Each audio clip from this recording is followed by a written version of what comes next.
வணக்கம் மக்களே, நீங்க பார்க்குறது டார்க் டெவில் சேனல். நான் எஸ்கே. இன்னைக்கு நம்ம மார்வல் சினிமேட்டிக் யூனிவர்ஸோட செகண்ட் டெலிவிஷன் சீரீஸாக ரிலீஸ் பண்ணப்பட்ட the Falcon and the Winter Soldier சீரீஸோட சீசன் 1 எபிசோட் 5 முழு கதை விளக்கத்தை தான் இந்த வீடியோவில் பார்க்க போகிறோம். இது வரைக்கும் நீங்கள் நம்ம சேனலை சப்ஸ்கிரைப் பண்ணலைன்னா மறக்காமல் சப்ஸ்கிரைப் பண்ணிக்கோங்க. ப்ரீவியஸ் எபிசோட்ஸோட எக்ஸ்பிளனேஷன் வீடியோஸோட லிங்க் டிஸ்கிரிப்ஷனில் இருக்குது, பார்க்காதவங்க செக் பண்ணி பாருங்கள். போன எபிசோட்ல டோனியா மடானியோட ஃபியூனரல் நடக்க போற இடத்த கண்டுபிடிக்க சாம், பக்கி அண்ட் ஜீமோ ட்ரை பண்ணாங்க. கடைசியா ஜீமோ ஒரு சின்ன பொண்ணு மூலியமா ஃபியூனரல் நடக்க போற இடத்த தெரிஞ்சுக்கிட்டான். ஃபியூனரல் நடக்க போற இடத்துக்கு அவங்க போகும்போது புது கேப்டனும் லெமாரும் அவங்கள ட்ராக் பண்ணி வந்து அவங்க கூடவே ஜாயின் பண்ணிக்கிட்டானுங்க. சாம் போய் பேசி கார்லியை சமாதானப்படுத்த ட்ரை பண்றான். ஆனா அதுக்குள்ள புது கேப்டன் உள்ள பூந்து பிளான் எல்லாம் கெடுத்துட்டான். கார்லியும் அங்க இருந்து எஸ்கேப் ஆகிட்டான். அந்த சண்டையில ஜான் வாக்கருக்கு கடைசி சூப்பர் சோல்ஜர் சீரம் கிடைக்குது. அதை யாருக்கும் தெரியாம அவன் எடுத்து வச்சுக்கிட்டான். மறுபடியும் சாம் அண்ட் பக்கி கார்லி கிட்ட போய் பேசி அவளை சமாதானப்படுத்த ட்ரை பண்ண அங்கேயுமே ஜான் அண்ட் லெமார் வந்துட்டானுங்க. அப்ப நடந்த சண்டையில கார்லி ஜானை கொல்ல பாக்குறா. ஆனா அவ தெரியாம லெமாரை கொன்னுட்டா. கடுப்பான ஜான் கோவத்துல ஒரு பிளாக் ஸ்மேஷரை பிடிச்சி தாறுமாறா அவனை அடிச்சு கொன்னே போட்டுட்டான். அதை மக்கள் எல்லாருமே பார்த்துட்டாங்க. இதான் போன எபிசோட்ல நடந்தது. சரி, வாங்க இப்ப நம்ம the Falcon and the Winter Soldier சீரீஸோட சீசன் 1 எபிசோட் 5 முழு கதை விளக்கத்தை பார்க்கலாம்.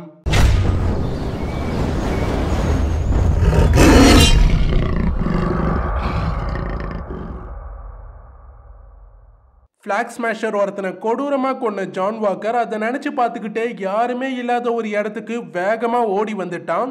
ஜான் லெமார் இறந்ததை நினைச்சு பயங்கரமா ஃபீல் பண்ணிக்கிட்டு இருக்கான். அவனுக்கு அடுத்து என்ன பண்றதுனே தெரியல. அப்ப ஜானை தேடி அங்க ஃபால்கனும் வின்டர் சோல்ஜரும் வந்துட்டாங்க. திடீர்னு ஜான் எதை பத்தியுமே யோசிக்காம அடுத்த வேலையை பார்க்க கிளம்ப சாம் அண்ட் பக்கி அவனை தடுக்கிறாங்க. ஜான் அப்ப அவன் லெமாரை கொன்னுட்டான், நான் பண்ண வேண்டியதை மட்டும்தான் பண்ணேன்னு சொல்ல பக்கி, நீ கொன்னவன் லெமாரை கொல்லல, கார்லி தான் கொன்னா, நீ இப்ப தப்பான பாதையில போறேன்னு சொல்றான். சாம், நீ சண்டையில ஏற்பட்ட கோவத்தால தப்பு பண்ணிட்ட, நம்ம கவர்மெண்ட் நீ பண்ண நல்லதெல்லாம் நினைச்சு உனக்கு மன்னிப்பு கொடுக்க வாய்ப்பு இருக்கு, எல்லாத்தையும் விட்டுட்டு எங்க கூட வந்துட்டு அந்த ஷீல்டையும் எங்க கிட்ட கொடுத்துடுன்னு சொல்றான். ஜான் ஷீல்டை கொடுக்க மறுத்துட்டான். அதனால சாம் அண்ட் பக்கி ஜான் கூட சண்டை போட ஆரம்பிக்கிறானுங்க. சாம்க்கு சூப்பர் ஸ்ட்ரென்த் இருக்கிறதால அவனுமே பயங்கரமா தாறுமாறா சண்டை போட்டுக்கிட்டு இருக்கான். ஒரு கட்டத்துல ஜான் அடிச்சதுல பக்கி சுத்தமா மயங்கிட்டான். சாம் என்ன சொன்னாலும் கேட்காம ஜான் சண்டை போட்டுக்கிட்டே இருக்கான். கஷ்டப்பட்டு சாம் ஜான் கிட்ட இருந்த ஷீல்டை புடுங்கிட்டான். கடுப்பான ஜான் ஃபால்கன் விங்ஸ் எல்லாம் உடைச்சு தூக்கி போட்டுட்டு சாமையும் கொல்ல பார்க்க அதை கரெக்டா பக்கி வந்து தடுத்துட்டான். கடைசியா ஃபால்கனும் வின்டர் சோல்ஜரும் சேர்ந்து ஜான் கிட்ட இருந்த அந்த ஷீல்டை கஷ்டப்பட்டு புடுங்கிட்டாங்க. அப்புறம் ஜானையுமே தாறுமாறா ரெண்டு பேரும் அடிச்சு போட்டுட்டாங்க. பக்கி கேப்டன் அமெரிக்கா ஷீல்டை எடுத்து அதை சாம் கிட்ட தூக்கி போட்டுட்டு ஒண்ணுமே சொல்லாம அங்கிருந்து கிளம்பிட்டான். சாம் பயங்கர வருத்தத்தோட அந்த ஷீல்டை எடுத்து அதுல இருக்க ரத்தத்தெல்லாம் துடைக்கிறான். ஜிஆர்சி தொடர்ந்து பிளாக் ஸ்மேஷர்ஸை கண்டுபிடிக்க ட்ரை பண்ணிக்கிட்டே தான் இருக்காங்க. ஆனா ஒண்ணுமே வேலைக்கு ஆகல. ஏன்னா இது வரைக்கும் ஜிஆர்சியால பிளாக் ஸ்மேஷர்ஸை அரெஸ்ட் பண்ண முடியல, அவங்களோட ஃபாலோவர்ஸை மட்டும்தான் அரெஸ்ட் பண்ண முடிஞ்சிருக்கு. சாம் அண்ட் பக்கியால கார்லியை ட்ராக் பண்ண முடியல, அவ இப்ப எங்க இருக்கான்னு தெரியல. பக்கி ஜீமோவை ட்ராக் பண்ணி கண்டுபிடிக்க சாம்க்கு குட் பை சொல்லிட்டு அங்க இருந்து கிளம்பிட்டான். டோரஸும் கார்லியை ட்ராக் பண்ண ட்ரை பண்ணிக்கிட்டு தான் இருக்கான். ஆனா இது வரைக்குமே அவனாலையுமே எதையும் கண்டுபிடிக்க முடியல. ஏன்னா நடந்த பிரச்சனைக்கு அப்புறமா அவன் நல்லா போய் மறைஞ்சுக்கிட்டாள். புது கேப்டன் அமெரிக்கா பப்ளிக்கா ஒருத்தனை கொன்ன நியூஸ் பயங்கரமா உலகம் ஃபுல்லா பரவிடுச்சு. அதனால யுஎஸ் கவர்மெண்ட் ஜான் வாக்கர் மேல விசாரணையை தொடங்கியிருக்காங்க.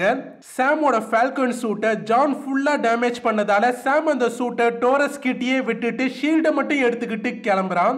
யுஎஸ் கவர்மெண்ட் ஜான் வாக்கர் பண்ண தப்புக்கான ஹியரிங்க நடத்துறாங்க. அதுக்காக ஒயிட் ஹவுஸ்க்கு ஜான் வாக்கரும் அவனோட ஒய்ஃப் ஒலிவியாவும் வந்திருக்காங்க. செனட்டர் இனிமேல் யுஎஸ் கவர்மெண்ட்காகவும் யுஎஸ் மிலிட்டரிக்காகவும் ஜான் ரெப்ரசன்டேட்டிவா எங்கேயுமே பேசக்கூடாதுன்னு சொல்லிட்டாரு. அதோட ஜான் வாக்கர் கிட்ட இருந்த கேப்டன் அமெரிக்கா டைட்டிலுமே பறிக்கப்படுறதா சொல்லிடுறாரு. ஜான் அன்னைக்கு அவனோட சிச்சுவேஷனை எக்ஸ்பிளைன் பண்ண ட்ரை பண்றான். ஆனா செனட்டர் எங்களுக்கு என்ன நடந்ததுன்னு நல்லா தெரியும் சொல்லிட்டு நீ நம்ம நாட்டுக்கு பண்ண சர்வீஸ்க்காக தான் உனக்கு எந்த தண்டனையும் கொடுக்காம வெள்ள விடுறோம்னு சொல்ல ஜான் அங்கேயே பயங்கரமா கோவப்பட்டு கத்துறான். கடைசியா செனட்டர் மிலிட்டரியில இருந்ததுக்கான எந்த பெனிஃபிட்ஸுமே ஜான்க்கு கிடைக்காதுன்னு சொல்லிட்டாரு. அதோட இனிமேல் ஜான் எந்த தப்பு பண்ணாலுமே அதுக்கான தண்டனை அவனுக்கு கிடைக்கும்னு சொல்லி அவனை வார்ன் பண்றாரு. அப்புறம் ஜான் கிட்ட ஷீல்டையுமே ஒப்படைச்சிட சொல்றாரு. ஜானுமே கோவத்தோட அங்கிருந்து கிளம்பிட்டான். ஜான் ஒரு இடத்துல உட்காந்து அவனுக்கு நடந்ததெல்லாம் நினைச்சு பயங்கரமா ஃபீல் பண்ணிக்கிட்டு இருக்கான். அப்ப அவனுக்கு ஆறுதலா அவனோட ஒய்ஃப் ஒலிவியாவும் அவங்கிட்ட பேசிக்கிட்டு இருக்காங்க.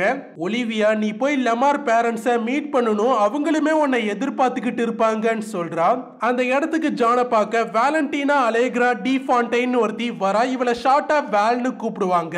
வேல் ஜான் கிட்ட நீ பண்ணதுதான் கரெக்ட், அது செனட்டருக்கும் தெரியும், ஆனா அவங்க இருக்க இடம் அப்படி, அதனால அவங்களாம் அப்படிதான் நடந்துப்பாங்கன்ற மாதிரி சொல்றான்.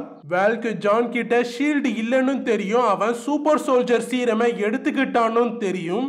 ஜான் அண்ட் ஒலிவியா நீ யாரு என்னன்னா அவகிட்ட கேக்குறாங்க. ஆனா அவ அதை பத்திலாம் ஒண்ணுமே சொல்லவே இல்லை. வேல், நான் கால் பண்றப்ப என்னோட காலை அட்டெண்ட் பண்ணு, அதான் உனக்கு நல்லதுன்னு சொல்லிட்டு ஒரு கார்டை கொடுத்துட்டு கிளம்புறான்.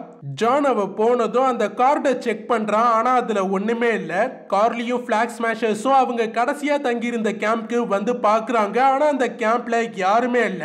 ஏன்னா ஜிஆர்சி பிளாக் ஸ்மாஷர்ஸ்க்கு அடைக்கலம் கொடுத்ததுக்காக அந்த கேம்ப்ல இருந்தவங்களை வெளில அனுப்பிட்டு அந்த இடத்தை ஷட் டவுன் பண்ணிட்டாங்க.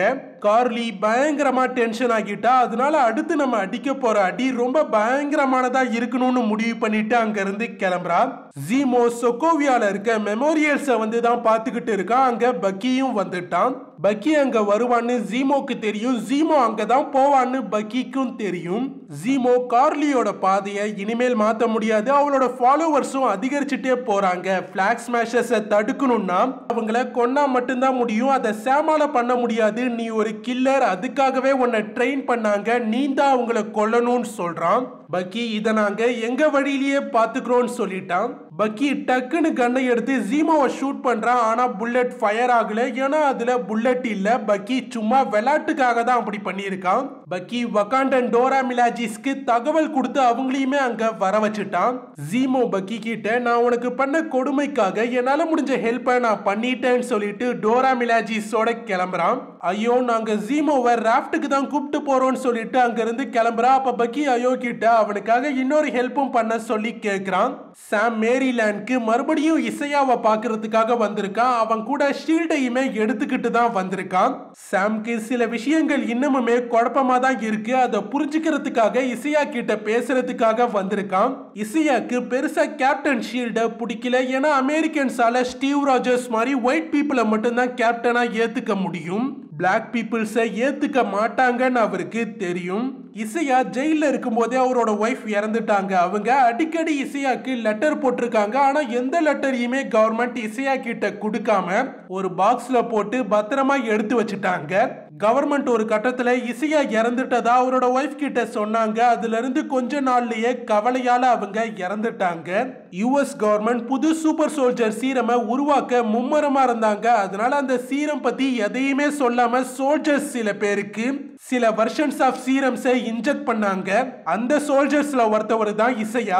புது சூப்பர் சோல்ஜர்ஸ்ல இசையாவை தவிர யாருமே ஸ்டேபிளா இல்ல, இருந்தாலுமே எல்லாரையுமே சில மிஷன்ஸ்க்கு அனுப்புனாங்க. அதுல சில பேர் இறந்துட்டாங்க, இன்னும் சில பேர் ஒரு மிஷன்ல எனிமீஸ் கிட்ட மாட்டிக்கிட்டாங்க. யுஎஸ் அந்த மாட்டிக்கிட்ட சூப்பர் சோல்ஜர்ஸ் அவங்க பண்ண தப்பான எக்ஸ்பெரிமெண்ட்ஸோட எவிடன்சஸா பார்த்துச்சு. அதனால அவங்க மாட்டிக்கிட்ட கேம்பை மொத்தமாவே பிளாஸ்ட் பண்ணிட முடிவு பண்ணிச்சு.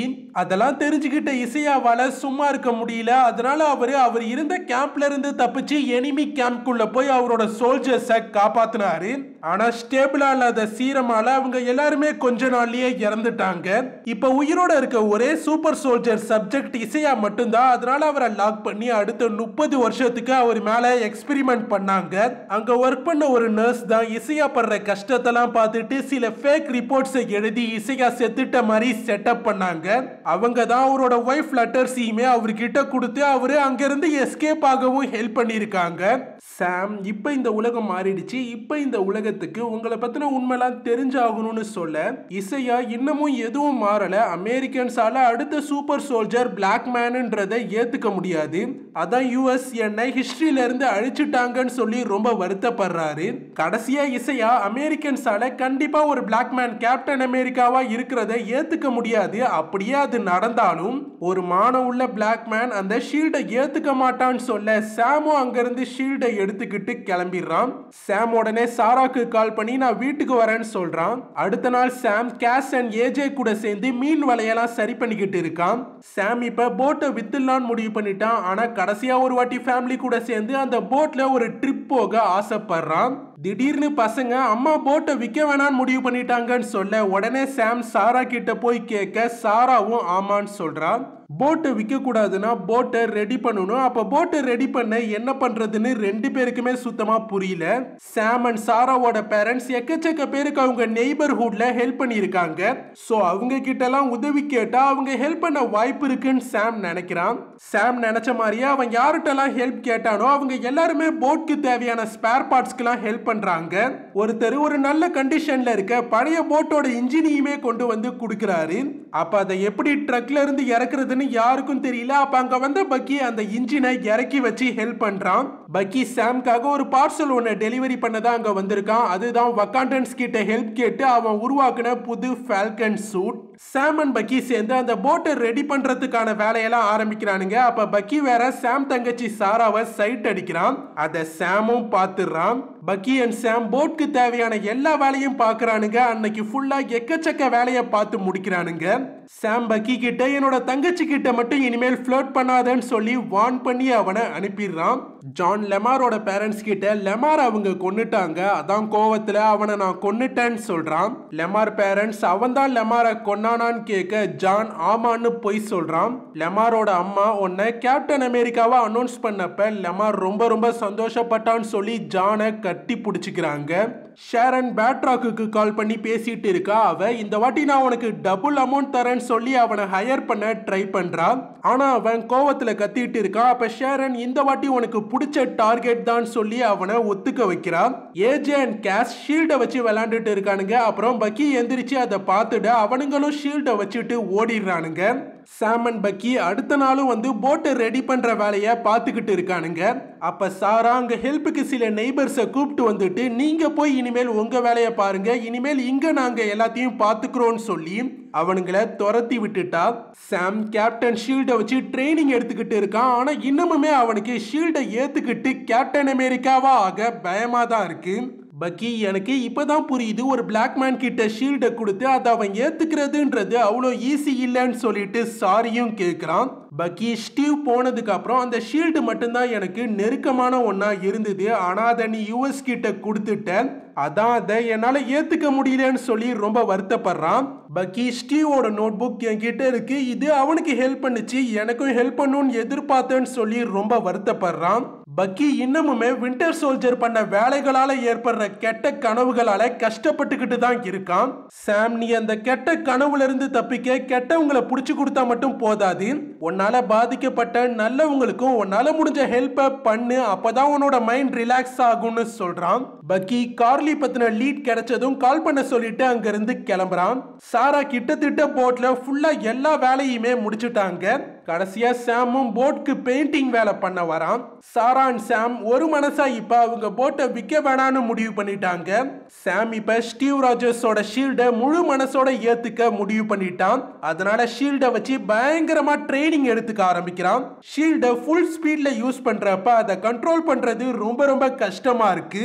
இருந்தாலுமே விடாம ட்ரைனிங் எடுத்துக்கிட்டே இருக்கான். கடைசியா சாம் பக்காவா ஷீல்டை யூஸ் பண்ணவும் கத்துக்கிறான். அப்பவும் விடாம தொடர்ந்து ட்ரைனிங் எடுத்துக்கிட்டே இருக்கான். கார்லி பேட்ராக்கும் சாம்க்கும் பகை இருக்குன்னு தெரிஞ்சுக்கிட்டு சாம சமாளிக்க பேட்ராக்க ஹையர் பண்ணியிருக்கான். அவனும் பவர்ஃபுல் வெப்பன்ஸ் எல்லாம் எடுத்துக்கிட்டு வந்திருக்கான். பிளாக் ஸ்மேஷர் ஒருத்தன் கார்லி கிட்ட இப்ப நம்ம கிரிமினல்ஸ் கூட எல்லாம் சேர்ந்து ஒர்க் பண்ண ஆரம்பிச்சிட்டோமான்னு கேட்க கார்லி திமிரா இப்ப நம்மளே கிரிமினல்ஸ் தான் சொல்றா. கார்லி ஆப் மூலமா பிளாக் ஸ்மேஷர்ஸோட ஃபாலோ ஃபாலோவர்ஸ்க்கு மெசேஜ் கொடுக்குறா. கார்லி அவங்க எல்லாரையும் வச்சு பெரிய அளவுல ஜிஆர்சி அட்டாக் பண்ண பிளான் பண்ணியிருக்கா. இன்னைக்கு நைட் நியூயார்க்ல ஜிஆர்சி பேட்ச் ஆக்ட் பத்தின முக்கியமான ஓட்டிங் நடக்க போது. அது நடந்து முடிஞ்சிட்டா உலகம் ஃபுல்லா இருக்க 20 மில்லியன் ரெஃப்யூஜிஸை மறுபடியும் அவங்கவுங்க நாட்டுக்கே அனுப்பிடுவாங்க. டோரஸ் தொடர்ந்து பிளாக் ஸ்மாஷர்ஸை ட்ராக் பண்ண ட்ரை பண்ணிக்கிட்டே தான் இருந்திருக்கான். இதுவரைக்கும் பிளாக் ஸ்மாஷர்ஸ் யூரோப் சைட்ல தான் ஆபரேட் பண்ணிக்கிட்டு இருந்தாங்க. இன்னைக்கு பிளாக் ஸ்மாஷர்ஸ் ஆப் நியூயார்க் லொகேஷனை காட்டுது. அதை டோரஸ் கண்டுபிடிச்சிட்டான். சாம் உடனே பிளாக் ஸ்மாஷர்ஸ் நியூயார்க்ல நடக்க போற ஜிஆர்சி மீட்டிங்கை தான் அட்டாக் பண்ணி தடுக்க போறாங்கன்னு புரிஞ்சுட்டு ஜிஆர்சி மீட்டிங் நியூயார்க்ல ஆரம்பிக்குது. அங்க பல நாட்டை சேர்ந்த முக்கியமானவங்களும் இருக்காங்க. அவங்க ரெஃப்யூஜிஸ அவங்கவுங்க நாட்டுக்கே அனுப்பிடலாமா, அப்படி அனுப்புனா அந்தந்த நாடால அதை சமாளிக்க முடியுமான்னு டிஸ்கஸ் பண்ணிக்கிட்டு இருக்காங்க. திடீர்னு அந்த இடத்தோட மொத்த லைட்ஸுமே ஷட் டவுன் ஆகிடுது. அதே நேரம் சாம் பக்கி கொடுத்த சூட்கேஸை ஓபன் பண்ணி சூட் அப் பண்ணி ரெடி ஆகுறான். இதோட the Falcon and the Winter Soldier சீரிஸோட சீசன் 1 எபிசோட் 5 முழு கதை விளக்கம் முடியுது. இந்த வீடியோ பிடிச்சிருந்தா வீடியோவை லைக் பண்ணி சப்போர்ட் பண்ணுங்க. மறக்காம உங்க ஃப்ரெண்ட்ஸ்க்கும் இந்த வீடியோவை ஷேர் பண்ணுங்க. இது வரைக்கும் நீங்க நம்ம சேனலை சப்ஸ்கிரைப் பண்ணலனா மறக்காம சப்ஸ்கிரைப் பண்ணிக்கோங்க. அடுத்து ஒரு நல்ல வீடியோவோட நான் உங்களை வந்து சந்திக்கிறேன். அது வரைக்கும் உங்களிடமிருந்து விடைபெறுவது எஸ்கே. Tata, by by.